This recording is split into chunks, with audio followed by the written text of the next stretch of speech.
আসসালামু আলাইকুম সম্মানিত দর্শকবৃন্দ, আপনাদের সবাইকে আন্তরিক শুভেচ্ছা ও স্বাগতম। আজ আমি আপনাদের নিয়ে এসেছি চীনের গুয়াংজু শহরের প্রাণকেন্দ্রে অবস্থিত একটি ঐতিহাসিক ও আধ্যাত্মিক স্থানে। আমরা বর্তমানে অবস্থান করছি হযরত সাদ ইবনে আবি ওয়াক্কাস রাদিয়াল্লাহু আনহু-এর মাজার শরীফ এবং এর পাশে অবস্থিত প্রাচীন সাহাবী মসজিদে। গুয়াংজু শহরে বসবাসকারী মুসলমানদের কাছে যেমন এই স্থানটি অত্যন্ত গুরুত্বপূর্ণ, তেমনি বিশ্বের বিভিন্ন দেশ থেকে আগত মুসলিম পর্যটক ও ধর্মপ্রাণ মানুষের কাছেও এটি একটি বিশেষ আকর্ষণের কেন্দ্রবিন্দু। ইতিহাস, ধর্মীয় ঐতিহ্য এবং স্থাপত্যশৈলীর এক অনন্য সমন্বয় দেখতে পাওয়া যায় এখানে। ধারণা করা হয় এই মসজিদটির ইতিহাস প্রায় ১৩০০ বছরেরও বেশি পুরনো।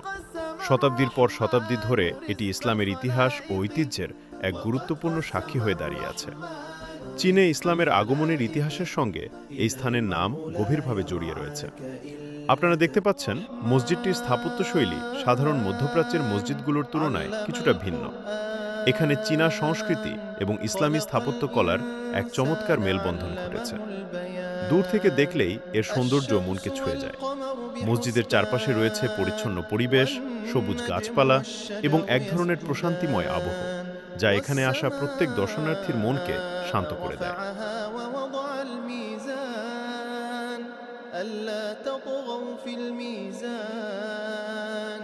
وأقيموا الوزن بالقسط ولا تخسروا الميزان والأرض وضعها للأنام فيها فاكهة। এখন আমরা ধীরে ধীরে মসজিদের বিভিন্ন অংশ ঘুরে দেখব। আপনারা লক্ষ্য করলে দেখতে পাবেন এখানে প্রতিদিন অসংখ্য মানুষ আসেন নামাজ আদায় করতে, ইতিহাস জানতে এবং এই পবিত্র স্থানটি কাছ থেকে দেখার জন্য। বিশেষ করে জুমার দিনে এখানে বিশ্বের বিভিন্ন দেশের মুসল্লিদের উপস্থিতি চোখে পড়ার মতো। বলা হয় ১০০টিরও বেশি দেশের মুসল্লিরা বিভিন্ন সময়ে এই মসজিদে এসে জুমার নামাজ আদায় করেন।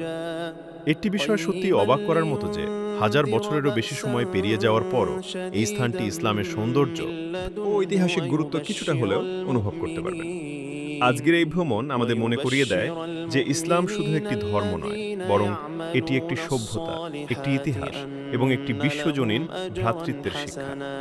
পৃথিবীর বিভিন্ন ভাষা, সংস্কৃতি ও জাতির মানুষ এখানে একত্রিত হয়ে একই কাতারে দাঁড়িয়ে মহান আল্লাহর ইবাদত করেন। এই দৃশ্য সত্যিই হৃদয় ছুঁয়ে যাওয়ার মতো।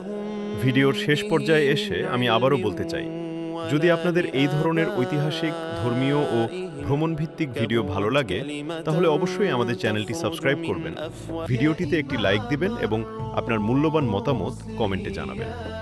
বিশেষ কৃতজ্ঞতা জানাই রাধুনী রেস্টুরেন্ট চায়না এবং স্কাইলিং ট্রাভেলস অ্যান্ড ট্যুরসকে, যাদের সৌজন্যে আজকের এই বিশেষ পর্বটি নির্মিত হয়েছে।